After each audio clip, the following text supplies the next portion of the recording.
Dr. Joy Varghese, Director, Hepatology and Transplant Hepatology,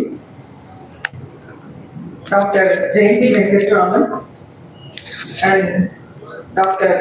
Nageshwar Rao, மற்றும் Deputy Commissioner Thirumani, Assistant Commissioners, மற்றும் காவல்துறை அதிகாரிகள் மற்றும் ஆளுநர்கள் அனைவருக்கும் என்னுடைய காலை வணக்கத்தை தெரிவித்துக் கொள்கிறேன்.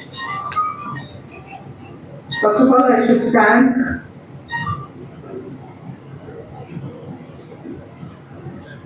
Medical Health City for organizing this function. This is a very useful program. இந்த ப்ரோக்ராம்க்கு நம்மளுடைய காவல் ஆணையாளர் ராமன் சிட்டி அவர்கள் தான் வருவதாக இருந்தது. சில தவிர்க்க முடியாத காரணங்களால் அவரால் வர இயலவில்லை. உங்களுக்கு எல்லாருக்குமே தெரியும் ஹெல்த் வந்து எவ்வளவு இம்பார்ட்டன்ட் அப்படின்னு சொல்லிட்டு. ஆனா போலீஸ்ல வந்து என்ன ஆகும், நம்மளுக்கு வந்து அதற்கான இம்பார்ட்டன்ஸ் கொடுக்கறதுக்கு நிறைய நேரம் வந்து நம்மளால ஒதுக்க முடியாது. வேலைன்னு சொல்லிட்டு எல்லாரும் ஓட்டிட்டே இருப்போம். இந்த ஹெல்த்துக்குன்னு ஒரு இம்பார்ட்டன்ஸ் கொடுத்து நம்ம அதுக்கு நேரம் ஒதுக்குறது இல்லை. நம்மளுடைய காவல் ஆணையாளர் அவர்கள் பொதுவாகவே வந்து எல்லாருடைய ஹெல்த்லையும் மிகுந்த அக்கறை உள்ளவர். இதுக்கு முன்னாடி தெரியும், ஒரு இன்ஸ்பெக்டர் கேன்சர்ல சடனா இறந்து போயிட்டாங்கன்னு சொல்லிட்டு இமீடியட்டா ஒரு கேன்சர் அவேர்னஸ் ப்ரோக்ராம் ஆரம்பிச்சு அந்த கேன்சர் ஸ்கிரீனிங் எல்லாமே வந்து அரேஞ்ச் பண்ணி கொடுத்துருந்தாங்க. அடுத்து டிராஃபிக்ல எல்லாருக்கும் வந்து ரொம்ப நேரம் நின்றுட்டே இருக்காங்க, அதனால இந்த வெரிகோஸ் வெயின் ப்ராப்ளம் இருக்குன்னு சொல்லிட்டு அதுக்கு ஒரு ப்ரோக்ராம் ஆர்கனைஸ் பண்ணோம். ஐ கேம்ப் ஆர்கனைஸ் பண்ணாங்க. இந்த மாதிரி வந்து நிறைய தொடர்ந்து பண்ணிட்டே இருக்காங்க. ஸோ குளோபல் ஹாஸ்பிட்டல்ல இருந்து வந்து அப்ரோச் பண்ணப்போ இமீடியட்லி சார்ஜஸ் கண்டிப்பா வந்து இது ரொம்ப யூஸ்ஃபுல்லா இருக்கும் அப்படின்னு சொல்லிட்டு இந்த ப்ரோக்ராம் ஆர்கனைஸ் பண்றதுக்கு ஒத்துக்கிட்டாங்க. ஸோ இதை வந்து நீங்க எல்லாரும் வந்து ரொம்ப யூஸ் பண்ணி உங்களோட ஹெல்த்தை பார்த்துக்கணும் அப்படிங்கிறது தான் இன்டென்ஷன். டெய்லி காலையில இருந்து 24 hours இந்த டாக்டர் ப்ரொஃபஷனும் அப்படிதான், அதே மாதிரி போலீஸ் ப்ரொஃபஷனும் 24/7 நம்ம ஒர்க் பண்ணிட்டே இருக்கோம். ஆனா எல்லாருமே வந்து காலையில எழுந்திரிச்சு வாக்கிங் போறோம் அப்படின்னா நேரம் இருக்காது. ஸோ வீட்டை பார்க்கணும், ஆஃபீஸ் வரணும், டியூட்டி பார்க்கணும், இதுலயே வந்து நம்ம வந்து நம்மளோட ஹெல்த்தை வந்து மறந்துடும். பட் ஹெல்த் நல்லா இருந்தாதான் வந்து இது எல்லா வேலையும் பண்ண முடியும் அப்படிங்கிறதையும் வந்து நம்ம மறந்துடும். உங்க வீட்டுல இருக்கிறவங்களுக்கும் வந்து நீங்க நல்லா இருந்தா வீட்டுல இருக்கவங்க எல்லாரும் நல்லா இருப்பாங்க இல்லையா? ஸோ அதுக்காக வந்து இம்பார்ட்டன்ஸ் கொடுத்து நீங்க இந்த உங்களுடைய ஹெல்த்தை வந்து நல்லா பார்த்துக்கணும் அப்படிங்கிறதுக்காக தான் இந்த ப்ரோக்ராம்ல எல்லாரையும் வந்து பார்ட்டிசிபேட் பண்ண சொன்னது. இது வந்து ஒரு 3 days நடக்கும் இந்த ப்ரோக்ராம். நீங்க மட்டும் இல்ல, உங்க ஃபேமிலி மெம்பர்ஸ் டாக்டர்கிட்ட பேசுறது, உங்க ஃபேமிலி மெம்பர்ஸ்க்கு யாராவது இந்த இஷ்யூஸ் இருந்தா நீங்க வந்து தாராளமா நீங்க வந்து செக்அப் பண்ணிக்கலாம். அதோட ஃபர்தர் ட்ரீட்மெண்ட், இந்த யாருக்காவது ஏதாவது ஒரு இஷ்யூ இருந்ததுன்னா அதோட ஃபர்தர் ட்ரீட்மெண்ட்டுக்கும் வந்து நம்ம என்ன பண்ண முடியும் அப்படின்றத டாக்டர்ஸ் கூட கன்சல்ட் பண்ணிட்டு we can go ahead. If anybody is having the screeningல யாருக்காவது சீரியஸா இஷ்யூஸ் இருந்தது அப்படின்னா அதுக்கப்புறம் ஃபர்தரா அவங்களுக்கு ட்ரீட்மெண்ட் எப்படி பண்றது அப்படின்றத பத்தியும் ப்ரொசீட் பண்றதை பத்தி டாக்டர்ஸ்ட கன்சல்ட் பண்ணிட்டு we can proceed further. அதனால நீங்க மட்டும் இல்ல, இங்க வந்திருக்கவங்க மட்டும் இல்ல, நீங்க போய் உங்க கொலீக்ஸ் கிட்ட சொல்லுங்க.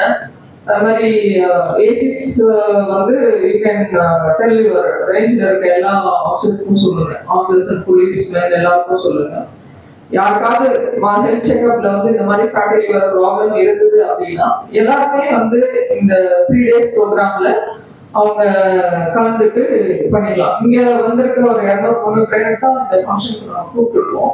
பட் நீங்க மட்டும் இல்ல, ஸோ உங்களோட ஃபேமிலி மெம்பர்ஸ் யாராவது இருக்காங்க அப்படின்னாலும் அவங்களையும் நீங்க கூட்டிட்டு வந்து இந்த 3 days வந்து நீங்க அந்த ஸ்கிரீனிங் டூ இட். மற்றவங்களுக்கும் நீங்க இன்ஃபார்ம் பண்ணுங்க. ஸோ அவங்களும் வந்து இதனால பயன்பெறணும் அப்படிங்கிறது தான் வந்து எங்களுடைய விருப்பம், அவங்களுடைய விருப்பமும் கூட.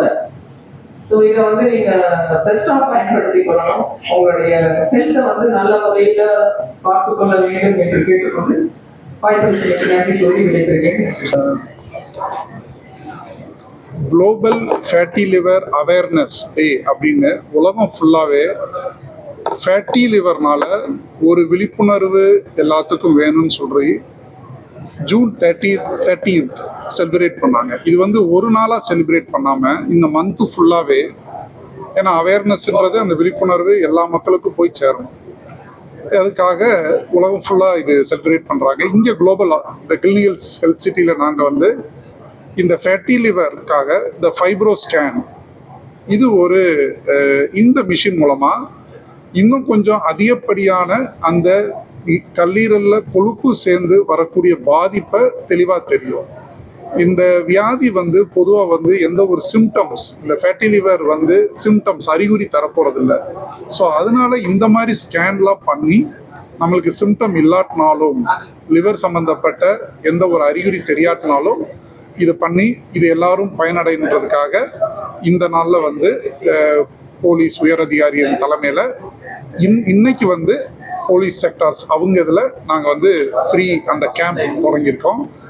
இந்த கேம்ப் வந்து இந்த மாதம் ஃபுல்லாக இங்கே போயிட்டு தான் இருக்கோம். ஸோ அதனால் பொதுமக்களும் சரி யாராக இருந்தாலும் இந்த கேம்பை பயன்படுத்துமாறு கேட்டுக்கொள்கிறோம்.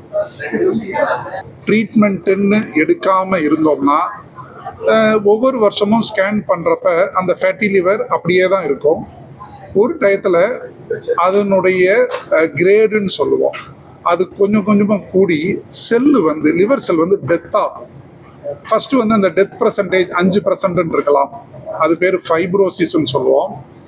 அந்த டெத் பர்சன்டேஜ் 1 வருஷம் ஆச்சு, 2 வருஷம் ஆச்சு, 5 வருஷம் ஆச்சு, 10 வருஷம் ஆச்சுன்னா 5% இருக்கிறது ஒரு 70% தாண்டும்.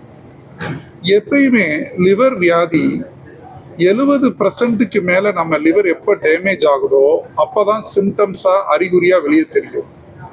ஏன்னா நம்ம லிவரில் வந்து 30%, 30% நல்லா இருந்தாலே நம்மளால் நார்மலாக உயிர் வாழ முடியும்.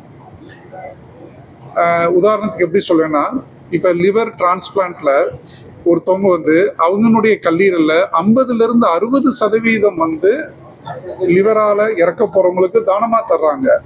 அப்படி கொடுத்தும் அவங்க நல்லா இருக்காங்க. ஸோ அதுலேருந்து என்ன தெரிஞ்சுக்கணும்னா, நம்ம எல்லாருமே லிவருடைய வெயிட் 1 kgன்னு வச்சுக்கோங்க. அந்த 1 kgயில் 50 to 60%, 600 கிராம் நம்ம வந்து எடுத்து மற்றவங்களுக்கு கொடுத்தாலும் நம்ம வந்து நார்மலாக நம்ம லைஃப்பை லீட் பண்ண முடியும். இதே பிரின்சிபல் தான் வியாதிக்கும் வரும். நம்ம லிவரில் 50% 60% மேலே டேமேஜ் ஆன பிறகு தான் நம்மளுக்கு சிம்டம் வரும். ஸோ இதனால தான் அந்த சிம்டம் வர்றதுக்கு முன்னாடி எப்படி கண்டுபிடிக்கிறது? ஸோ அதுக்காக தான் இந்த scan, ultrasonogram, fibro scan. So அப்படி அறிகுறி வருது, அப்படி அந்த வியாதி வந்து அந்த வியாதி பேர் என்ன, இந்த ஃபேட்டி லிவரு ட்ரீட் பண்ணலை, அது ஒரு வியாதியாக பல வருஷத்துக்கு மேலே அப்புறம் மாறுது. அந்த வியாதியினுடைய பேர் சிரோசிஸ், லிவர் சிரோ. இந்தி வந்து அந்த லிவர் சிரோசிஸ்ன்ற வார்த்தையை வந்து ட்ரிங்க்ஸ் அடிக்கிறவங்களுக்கு மட்டும்தான் நம்ம ஆல்காலிக் லிவர் சிரோசிஸ் அப்படின்னு சொல்லிட்டு இருந்தோம். இப்போ வந்து ட்ரிங்க்ஸ் அடிக்காமல் டீ டோட்டலாக இருப்பாங்க, அவங்களும் ஒரு டயத்தில் இந்த ஃபேட்டி லிவர்னால சிரோசிஸ் வர்றதுக்கு வாய்ப்பு இருக்குது. ஸோ இது ட்ரீட் பண்ணலைன்னா வரக்கூடிய வியாதி லிவர் சிரோசிஸ்ன்னு தெரியுது. ஸோ அதனால நம்ம அதுக்கு வேண்டிய ட்ரீட்மெண்ட் எடுக்கிறது நல்லது. இந்த ஃபைப்ரோ ஸ்கேன் வந்து நார்மலாக வந்து 5000 அப்படின்னு ஒரு ஸ்கேனுக்கு சார்ஜ் பண்ணுவாங்க. இந்த கேம்ப் இதனால இது வந்து ஃப்ரீயாக இந்த ஸ்கேன் இது வந்து இப்போ நாங்கள் அனௌன்ஸ் பண்ணியிருக்கிறோம். இந்த மாதம் ஃபுல்லாக இந்த இது கம்மியாகும். பட்டு நார்மலாகவே இந்த ஸ்கேனுக்கு வந்து ஒரு 50% கன்செஷனில் தான் ஒரு பண்ணுறதா மேனேஜ்மெண்ட்டில் டிசிஷன் எடுத்திருந்தாங்க. இந்த மந்த்து ஃபுல்லாக இந்த கேம்பில் அது ஃப்ரீயாக உபயோகப்படுத்தும். இந்த ஃபேட்டி அந்த டயபிட்டிஸ், ஹைப்பர்டென்ஷன், கொலஸ்ட்ரால் இதுதான் முக்கியமான காரணம் ஃபேட்டி லிவர் வரத்துக்கு. அதனால் கண்ட்ரோல் பண்ணுறது வந்து முக்கியமான சுகர், பிபி கண்ட்ரோல் இதெல்லாமே முக்கியமாக பண்ணணும். ஸோ ஃபேட்டி லிவரும் குறையிறதுக்கு வாய்ப்பு உண்டு. ஸோ அண்ட் எக்ஸசைஸ், முக்கியமான எக்ஸசைஸு, வெயிட் ரிடக்ஷன், வெயிட் கட்டாமல் குறைக்கிறதுக்கு முயற்சி பண்ணணும். So that fatty liver disease grade 1 and 2 வந்து ரிவர்ஸ் ஆகிறதுக்கு வாய்ப்பு உண்டு. grade 3 and 4 ஆச்சுன்னா அது அப்புறம் சிரோசிஸ், அப்புறம் டீகாம்பன்சேஷன். ஸோ ஐ திங்க் அது இம்பார்ட்டன்ட். இப்போ மேடம் சொன்ன மாதிரி டயபெட்டிஸ் வந்து one of the reason for fatty liver, one of the காரணங்கள். ஏன் அப்படின்னா இப்போ டயபெட்டிஸ்ன்னு எப்போ சொல்கிறோம், அதிகப்படியான சுகர் பாடியில் இருக்கிறப்ப, அந்த அதிகப்படியான சுகர் பிளட் சுகரு லிவருக்குள்ளே போகிறப்ப ட்ரைக்ளிசரைடுன்னு சொல்லுவோம். அது வந்து ஒரு ஃபேட்டினுடைய ஒரு காம்பனன்ட். இப்போ நீங்கள் வந்து பிளட் டெஸ்ட் பண்ணுறப்ப கொலஸ்ட்ராலுக்கு லிபிட் ப்ரொஃபைல்னு ஒரு டெஸ்ட் பண்ணுங்கள். அதில் வந்து பேட் கொலஸ்ட்ரால் குட் கொலஸ்ட்ரால்னு வர்றப்ப இந்த LDL total cholesterol triglyceride TGL ஒரு வேல்யூ வரும்.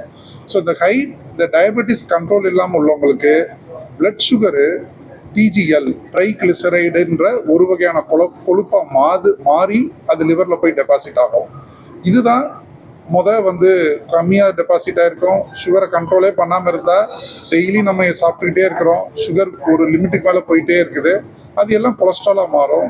So high sugar level directly proportionate to the cholesterol deposition in the liver. அந்த மாதிரி ஸோ சுகர் லெவல் ஹையாக இருந்தாலே நம்ம அவங்களுக்கு ஸ்கேன் பண்ணி பார்த்தா ஃபேட்டி லிவர் தெரிய ஆரம்பிக்குது. ஸோ அப்போ என்ன ட்ரீட்மெண்ட்டு?